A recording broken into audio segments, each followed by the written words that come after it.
Oh man, is it already that time? Is that the intro?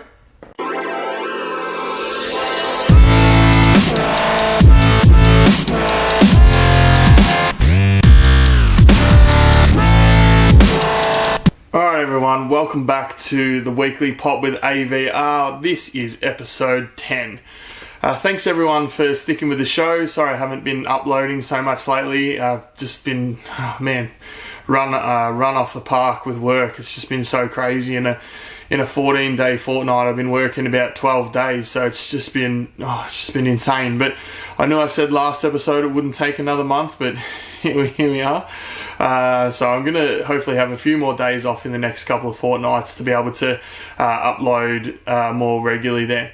So in terms of the roundup of what's happening social media wise, we've got 27 subscribers now on YouTube, so thank you everyone for subscribing to me.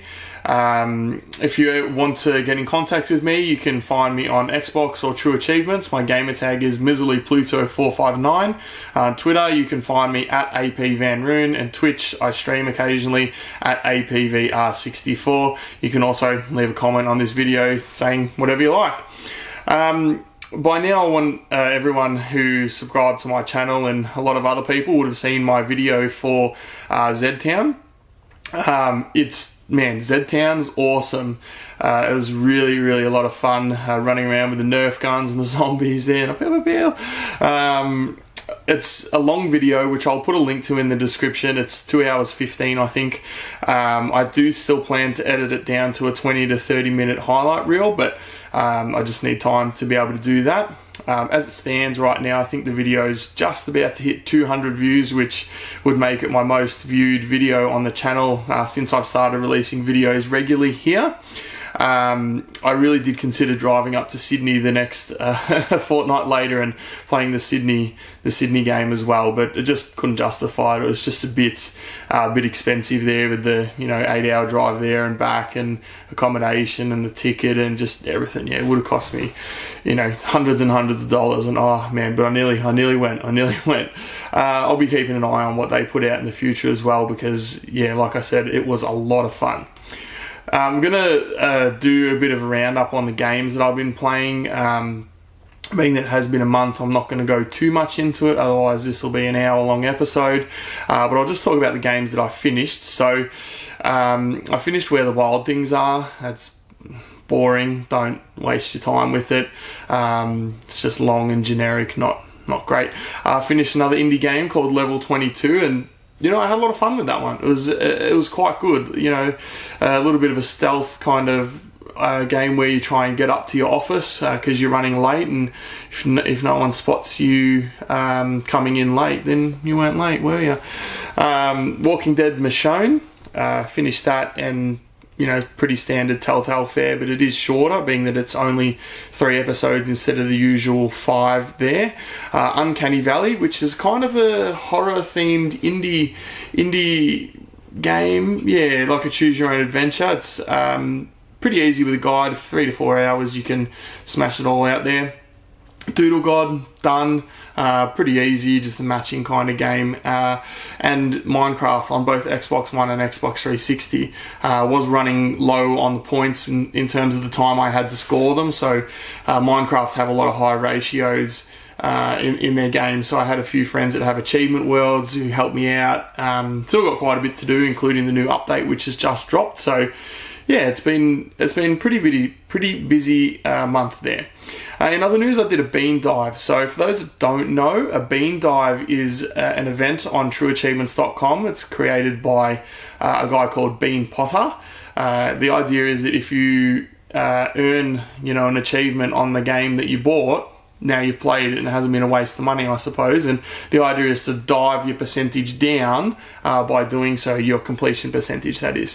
So I dived, I think, 61 games for a percentage drop of over 10%, which is in direct contravention of my goal to hit 93% completion this year. So I think it was 1,158 achievements to recover that lost percentage, but we'll see how we go. I think since I finished that a couple of days ago. I've already down to 1,050 achievements or so to recover. So it's great event. Gives you an excuse to pop all the games in and play them for 5 minutes. I mean, there was quite a few on my hard drive which I started playing and went, nah, not doing this one because I don't like it. So yeah, I'll try and put a link in the description to my Bean Dive. I'm pretty sure I can, so have a look for that down there if you want to have a look at what I dived.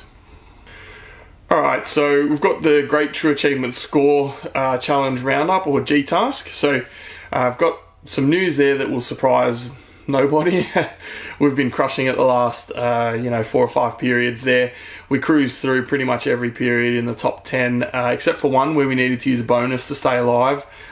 We all had a pretty lean week that week, but we got through pretty much unscathed, so that was good. About 14 hours ago, the most recent period finished, and we finished in 4th place. We were in first for about the first half of the week, and then took the foot off the gas because we knew we were going to cruise through and we weren't going for top spot. Mentioning the top spot, a friend of mine, Tarragon, has his team finished in first spot. Well done to the Punching Kangaroos. Was a reference to, I'm not sure if you would have seen earlier this year, but the man who punched a kangaroo who had his dog in a headlock. So it's still a funny reference every time I read their team name. But Tarragon is in there, Sea Monkey, Montana, Chin Doctor, and I'm really sorry I can't remember the 5th person who's in there, but Chin Doctor, who also a friend of mine, has I think he put on 16,000 points in the first 3 days, and then went on a holiday to Japan. So just smashed it. Congratulations to them on getting the top spot in the last period. We're down to about 40 odd teams now to go, and I think the eliminations will be 2 to 3 teams per week, so should be able to stay alive through there. But the line is to stay alive is getting quite high now. On a more serious note, in the Great True Achievement Score Challenge, a competitor, a Z2Z community member and True Achievements member, Handy Darkness, unfortunately made the decision to take his life in the past month. So really sad news out of there. I didn't really know Handy all that well, but I spoke to him once or twice. He seemed like a good guy, and I just wanted to kind of talk about mental illness or mental health issues a little bit. I know that there's a lot of stigma around having those these days, but there really shouldn't be. You'd be surprised how common it is, to have a mental health issue. It doesn't mean that, you can't be fixed or that there's something permanently wrong with you. It's pretty normal, it's very common. So I just want to say, if you are thinking of, if you're having those bad thoughts and if your head's in a dark place, taking your life is not the answer. You have so many people around you that care and, would hate to see that happen. So, sorry to bring it down a little bit, but, I just wanted to mention that briefly in there. So, RIP to Handy Darkness there. We'll go on to something a little bit of a lighter note here, one of my favourite segments, the Pop of the Week. So, this week we've got the Big Daddy Pop from the game Bioshock, which you all know, and if you don't know, stop what you're doing, click pause on this video and go and play Bioshock, because it is awesome. So I got the Big Daddy there, cost me about $30 I think. It's probably still pretty cheap. It's one of my favourite pops there, but there's a whole set of Bioshock ones. I think there's about 6 of them. Songbird's one of them as well. He's pretty cool, but this is a big one. This is a big pop here. One of the 9-inch pops, I think it is. Oh, 6-inch. I don't know. But it's one of the bigger ones, not the standard size. So, yeah, Big Daddy, he's pretty cool. Now, onto the events and news. If I go through all the news that has happened in the past month, we'll be here all day. But I just wanted to mention one thing that really stuck out to me. Probably won't be any surprise to a lot of people that watch this, but in Gamerscore in the world, there was a new #1 for a short period. SMRNOV, who's a friend of the Z to Z podcast, he actually appears on one of the most recent episodes, I think episode 82, so I'll put a link to that in the description if you want to listen to him talking about becoming #1 in the world for Gamerscore. He overtook Stallion83, whose name will probably be very familiar to everyone. He's the #1 in the world. He has since become #1 again, but they're having that kind of back and forth battle, so it's exciting to see a new leader at the top there for a short time. He did talk about it on the Z to Z podcast. He mentioned that Stallion was on his honeymoon and he considered taking the #1 spot there, but he didn't want to make Stallion stress out about something as fickle as really Xbox Live, Xbox Gamerscore while he's on his honeymoon. So he did say he waited for him to get back before he made his move. So, really kind of says what a good bloke, if you ask me. But I'm just going to leave the news segment just to that. Stallion, #1 in the world for a brief time. I've got an underappreciated game of the week. So one that's it's getting on in terms of age now, but it's A Dust and Elysian Tale. It's available on Xbox 360 if you still have one, for $14.95 Australian, less probably if you're paying US or Canadian dollars. But man, that is such a good game. It's a Metroidvania title, adventure title, where you're running around doing missions for people, trying to figure out what's happening in the world. I have a lot of fond memories of this game. I think I ended up playing it because it went games with gold at one point, I think. But yeah, really, really good game. The achievements in the game are, challenging but fair. It's got probably a 15 to 20 hour completion, if you're using a guide there. The achievements, like I said, challenging. Very interesting, some of them as well. You get achievements for doing things that you probably wouldn't normally do in a game, and they're achievements that really stick out as really good to me. Making you play the game in a certain way that you wouldn't necessarily think to do. So, great game, fun game, and lots of value for money there. So, get on board with that one if you guys haven't played it yet. Alright guys, it's time for the Gamerscore boost game for the week. This week we have a game called Refunct.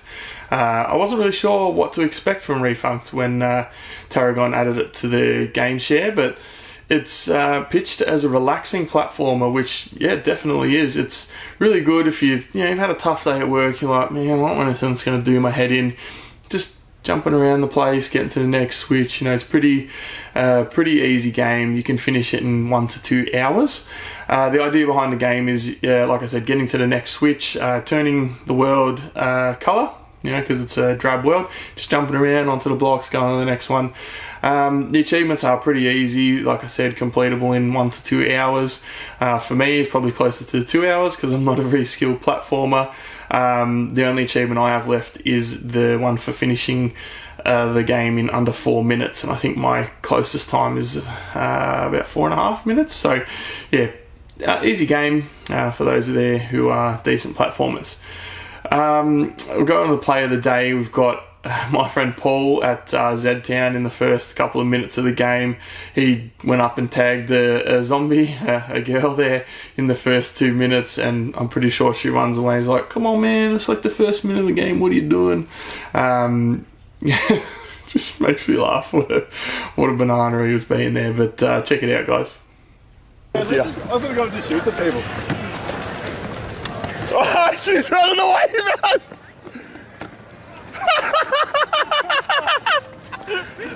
I thought you'd disobeyed the first rule, mate. Don't be a jerk. Wow, Paul's out. Alright guys, that's, like I said, it still makes me laugh every time I watch it there. But anyway, thanks guys for tuning in. That was episode 10. I'll see you guys next video, which shouldn't be a month away because I've got a few more days off coming up in this next fortnight. If you want to see me on Twitter, my handle is @APVanRoon. You can find me on True Achievements and Xbox by my gamertag, MiserlyPluto459. You can find me on Twitch streaming occasionally, APVR64. You can drop a comment below if you want to tell me something or what you liked or what you didn't like. Chuck me a like if you're feeling generous, and subscribe if you haven't already. Thanks guys, see you later.